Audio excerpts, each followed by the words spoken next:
आणि मंचावर उपस्थित असलेले सर्व मान्यवर आणि येथे जमलेले सर्व माझे माता बंधू भगिनी आणि पत्रकार बंधू, आता गडकर मामांनी सांगितले की बाबा आमच्या गावामध्ये स्मशानभूमी नाही.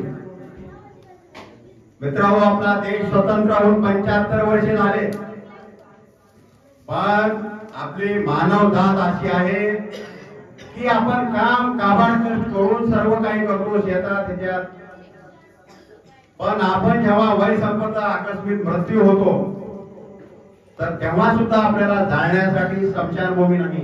म्हणजे विचार करा की आपला भारत देश, आपला महाराष्ट्र हा किती मागासलेला आहे, विकासाच्या दृष्टिकोनातून किती मागासलेला आहे.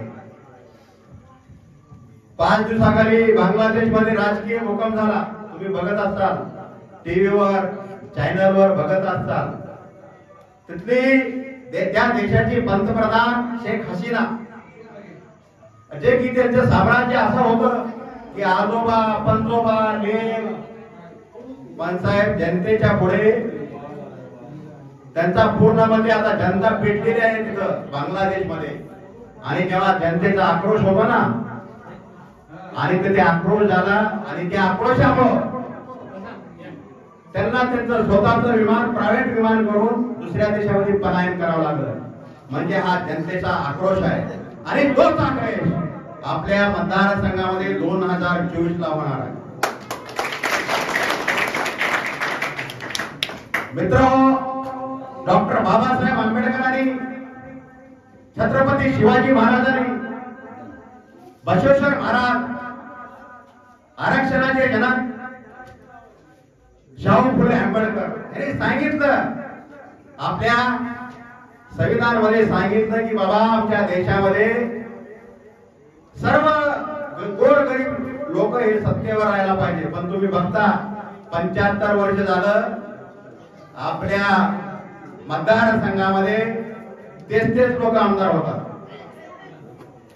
म्हणजे मला म्हणायचे साहेब, तुम्हाला सगळ्यांना सांगायचे, तुम्ही सुद्धा आता जागरूक व्हा की बाबा, आणि तुमच्यामध्ये जागरूकता तयार करा की बाबा आम्हाला सुद्धा आमच्या मतदारसंघामध्ये 2 तालुक्यामध्ये जनतेचा आमदार व्हायला पाहिजे. जनतेचा आमदार,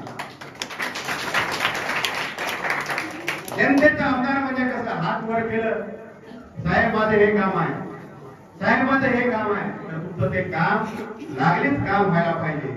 अशा माणसाला मला 2024 ला निवडून द्यायचे. आणि जेव्हा तुम्ही 2024 ला गोरगरीब आमदार करताल, त्याच्यात मला तुम्ही सत्ता हाती द्या 2024 ची. मी काल माझ्या पत्रकार परिषदेमध्ये सुद्धा सांगितलं साहेब, मी जेव्हा माझ्या राजकीय सीटवर येईल, तुमचे आश्वासन, तुम्ही तर मला फार छोटं काम सांगितलं की एक स्मशानभूमी, पण हे सर्व गोरगरीब जनता, मी जिल्हा परिषद राहू द्या, पंचायत समिती राहू द्या, महानगरपालिका राहू द्या, नगर परिषद राहू द्या, सर्व आपले गोरगरीब तुम्हाला सत्तेवर दिसतील. आता तुम्ही जुनं राजकारण बघून मी कुठे गावात गेलो, माझे 180 सभा झाल्या दोन्ही तालुक्यामध्ये. अध्यक्ष, दोन्ही तालुक्यामध्ये 180 सभा झाल्या. त्या 180 सभामध्ये कुठेही गेलो मी गावात, साहेब आपल्या महाराष्ट्राचं राजकारण फार बिघडलं हो साहेब. बिघडायचं का, बिघडलं तर राजकारण, त्याला चावी द्यायचं काम आणि त्याला सुधारायचं काम तुमच्या हातामध्ये आहे. तुमच्या हातामध्ये वोटिंग पॉवर आहे आणि त्या वोटिंग पॉवरची ताकद तुम्ही 2024 ला दाखवून द्या. आता तुम्हाला मी सांगतो, आता निवडणुका 2-2.5 महिने आहेत. त्यांचे जुन्या लोकांचे बऱ्याच गाव आणि लोक असे आहेत, द्या दारू, द्या पैसे. साहेब पैसे घ्या, पण उलटा बोला द्या. ह्यावेळेस तुम्ही पैसे घ्या, आपले पैसे सगळे दे, आणि ताकद दाखवून द्या लोकशाहीची की आमचा गोरगरीब आमदार हो. माझा संघर्ष साहेब माझ्याकडे खाण्यापुरता आहे, पण तुम्हाला माहित असेल, मी चापुरी गटामध्ये 2 वर्ष झडपीसाठी काम केलं. तुम्हाला माहित असेल, माझ्या पोस्ट बघितला असता. ज्या पक्षात होतो मी, माझ्याकडे जनता जशी जमलाली तसं मला काटायला बोलवले. मी त्यांना सांगितलं की बाबा मला काटणं म्हणजे तुमचा आता उलटी गिनती सुरू झाली आणि आता उलटीच गिनती सुरू झालेली आहे. आता मी सर्वांना सांगत आहे की तुम्हाला खरंच तुमचा वोटिंगची पॉवर दाखवायची असेल तर तुम्हाला सुद्धा विचार करायची वेळ आली आहे की सगळे गोरगरीब जे की समाजाचं काम करू शकतो, आपले जेवढे पोरं आपले शिकलेले पोस्ट ग्रॅज्युएट पोरं असतात, आज आपले फार उच्च शिक्षित असतात, पण आज तेवढे पोरं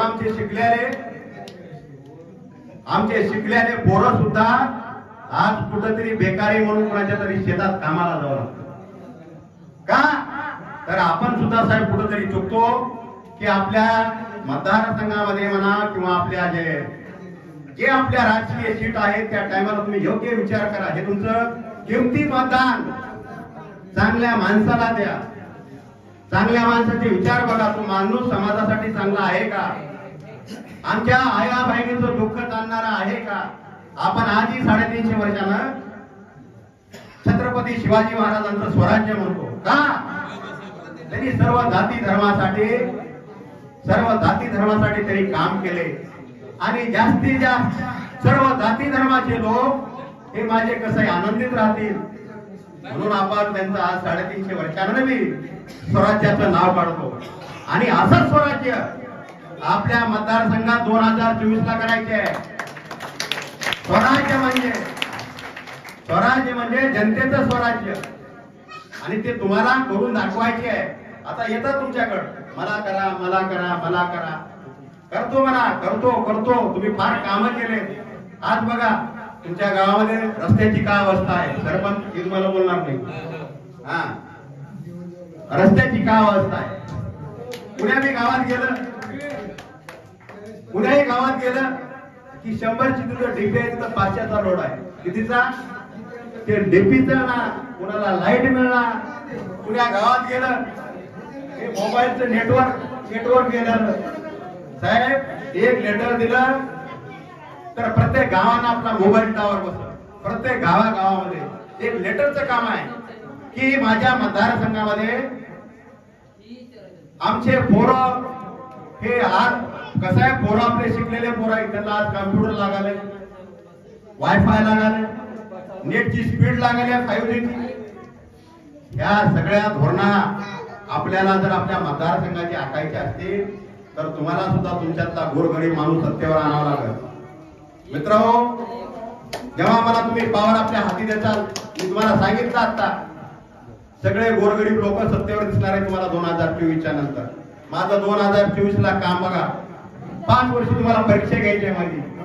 तुम्हाला वाटतो की बाबा हे समाजाचा माणूस समाजासाठी चांगला आहे, पण काय होतं नंतर आमदार झालं की स्वप्न पडायला चालू होते. माझं पोरगा आमदार होऊ द्या, माझा नातू आमदार होऊ द्या. साहेब ते माझ्या जरी तुम्हाला गुण दिसले तरी तुम्हाला हाकलाची ताकद ठेवा तुमच्यामध्ये की नाही आम्हाला घराण्याशाही चालवायच्या नाही, आम्हाला गोरगरीब लोक आमदार करायचे. हे अशी शक्ती तुमच्या वोटिंग मध्ये ठेवा. आपल्या बघा आता महाराष्ट्राचं राजकारण. आता ती लाडकी बहीण योजना आली. मी सांगितलंय माझी 4 दिवसाखाली मुलाखत झाली. त्या पत्रकाराला सांगितलं बाबा त्यांना लाडकी बहीण योजना नाही जोरात चालवली नाही म्हणून.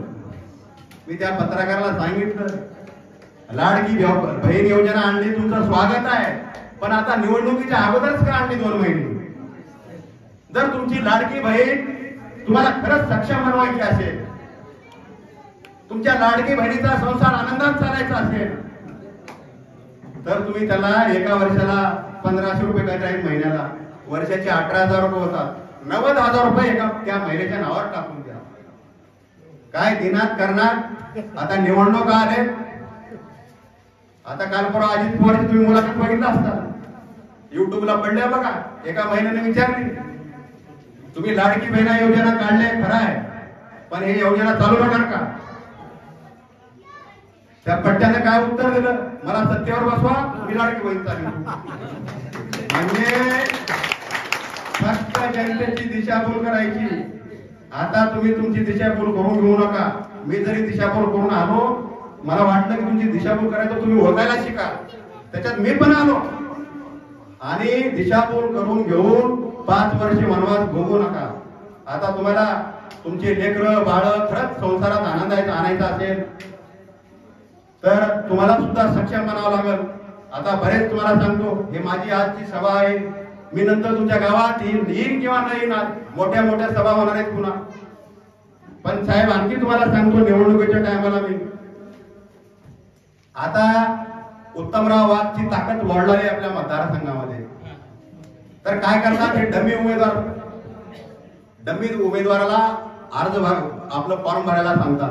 डमी म्हणजे कोण, ते डमी तुम्ही ओळखा, ते की चांगल्या माणसाला पाडू शकतात मत खाऊन, अशा लोकांना सुद्धा तुम्ही मतदान करू नका. ह्यावर चांगला सक्षम गुणवान समाजाचं शेतकऱ्याचं आया बहिणीचं आपलं दुःख जाणणाऱ्या माणसाला वोटिंग करा, तरच आपली खरी आपल्या मतदारसंघामध्ये लोकशाही नांदणार आहे. ज्या माणसानं या देशाचं संविधान लिहिलं आणि त्या संविधानामध्ये आपण म्हणतो 50% महिलांना आरक्षण, बरोबर आहे, म्हणतो का नाही आपण 50% महिलांना आरक्षण. आपल्या मतदारसंघामध्ये एक वेळेस आमदार झाली का 50% मध्ये महिला? साहेब पुणे होऊ दिना, ते फक्त कागदावर आहे. आता सत्ता तुम्हाला सांगतो, पुण्या गावात गेलं की अशी जनताचं मत आहे. आणि हा आक्रोश आपल्याला वोटिंग मध्ये तयार करायची आहे, वोटिंग मध्ये. आणि तेव्हा जेव्हा आपण वोटिंग करू, खराच आपला जनाक्रोश आहे हे सत्ताधारी लोकांना कळणार आणि तो आपल्याला आक्रोश वोटिंग मध्ये तयार करायचा आहे. आज बघा आपल्या महाराष्ट्राचं राजकारण कुठं आपलं, आता ते जरांगे पाटील बसले तर आरक्षणासाठी जरांगे पाटील बसले. साहेब आरक्षणासाठी हेच आपल्या मतदारसंघाचे प्रतिनिधी झेंडे घेऊन पुढे येतात, आम्हाला आरक्षण द्या, आम्हाला आरक्षण द्या. का पण द्यायचं का ह्याला आरक्षण? म्हणजे जनतेची दिशाभूल कशी करतात हे तुम्हाला मी सर्व सांगत आहे. माझं कुणावर टीका करायचं काम नाही, मी पण लोकशाही पद्धतीनं प्रत्येकाला समजावून सांगणार. मला फार त्रास दिले अगोदर 8 महिने, असा त्रास दिले की माझ्या जागी दुसरा माणूस कुणी पळूनच जावं. पण मी सांगितलं पत्रकारला की माझ्या मुलाखतीमध्ये मरण पत्करण, पण मी पळून जाणार नाही, समाजाची सेवा करण्यासाठी ठाम राहणार. हे असं म्हणजे तुम्हाला लोकशाहीचा माणूस आणायचा. गुंडागर्दी ओळखा तुम्ही, गुंडागर्दीचे कोण माणसं आहेत, समाजाची सेवा करणारे कोण माणसं आहेत, पैशावर कोण वोटिंग खरेदी करते ते सगळे लोक ओळखून तुम्ही चांगल्या माणसाला मतदान करा. 2024 ला आता बरेच युवा आहे तुमच्याकडे, मला करा, मी गरीब आहो, मी असाव, मी हरीब आहो, तुम्ही ओळखा सगळं. आणि तुम्ही जेव्हा आज बघा आपल्या मतदारसंघामध्ये महिलांसाठी रोजगार सुद्धा नाही, आणि रोजगार आहे तर काय झालं? आपल्या मतदारसंघामध्ये रोजगार आहे तर कोणता रोजगार आहे?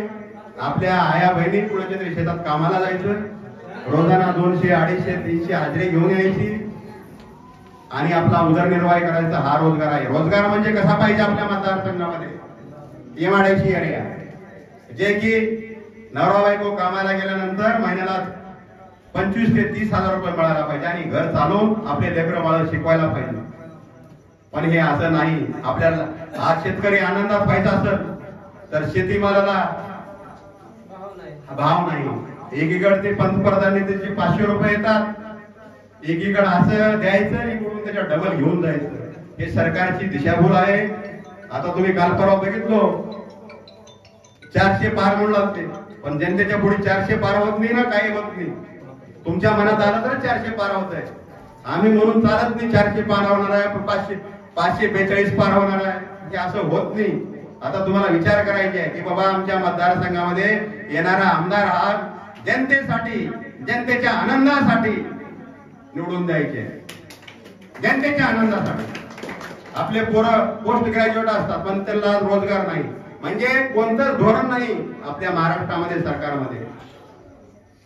तर तुम्ही बघितलो या सरकारची अवस्था. 5 वर्ष झालं या सरकारनं फक्त सरकारची पाडापाडी, सरकार पाडणे, दुसरं सरकार बनवणे, सरकार पाडणे, दुसरं सरकार बनवणे, ह्याच्या व्यतिरिक्त काही केलेलं नाही. तुम्हाला माहित आहे अगोदर उद्धव ठाकरेचं सरकार काँग्रेस, राष्ट्रवादी, त्याच्यातला एक फुटला, पुन्हा शिवसेना दुसरी, एकनाथ शिंदे, बीजेपी आणि राष्ट्रवादी, अजित गट पवार. मग जेव्हा हे सरकार बनलं, सभागृहामध्ये तुम्ही बघितलं असता, शर्ट गाठले, टोप्या घातल्या, 50 कोका एकदम होका. आता तुम्ही 2024 ला विचारा, तुम्ही का भोके होतो म्हणून तिकडे गेलो का? हे विचारा तुम्ही 2024 ला. आता तुम्हाला विचार करायची वेळ आहे. तुम्हाला उद्या नंतर आपल्या मोठ्या सभा झाल्या आणि माझी जी सगळी ताकद आहे तुम्ही आहात, माझं कोणी नाही. मी माझ्या भाषणात सुद्धा सांगतो की माझं कोणी नाही, पण मी यंत्रणेला कुठं कमी पडणार नाही. माझं कोणी नाही, पण यंत्रणेला मी कमी पडणार नाही. तुम्ही ओळखून घ्या. आता हा, मी जे आता आपल्या दोन्ही तालुक्यामध्ये जे यंत्रणा लावलेली आहे, अशी यंत्रणा लावलेली आहे की जनता माझ्या स्वभावामुळे म्हणा, माझ्या कामाच्या शैलीमुळे म्हणा, साहेब आज अहमदपूर तालुक्यामधून कमीत कमी 550 लोक प्रवेश करून गेले आपल्या हनुमंतवाडीच्या संपर्क कार्यालयामध्ये. म्हणजे हे जनतेला माझं काम आवडलेलं आहे. मी त्यांना सांगतो, बाबा मला मतदान करा किंवा न करा, मी जातीचं राजकारण करणार नाही. हे पण सांगतो मी. का? समाजाची सेवा करायला जात लागत नाही. हे आपल्या तुकाराम महाराजांनी सांगितलं की समाजाची सेवा करण्यासाठी आपल्याला जात लागत नाही. आज तुमच्या गावामध्ये माझ्या विश्वासावर ठेवून, विश्वास ठेवून माझ्या उत्तमराव वाघ प्रतिष्ठानमध्ये एवढा भव्य पक्ष प्रवेश केला, त्याबद्दल मी तुम्हाला सर्वांना शुभेच्छा देतो आणि मी माझे भाषण थांबवतो. जय हिंद, जय महाराष्ट्र.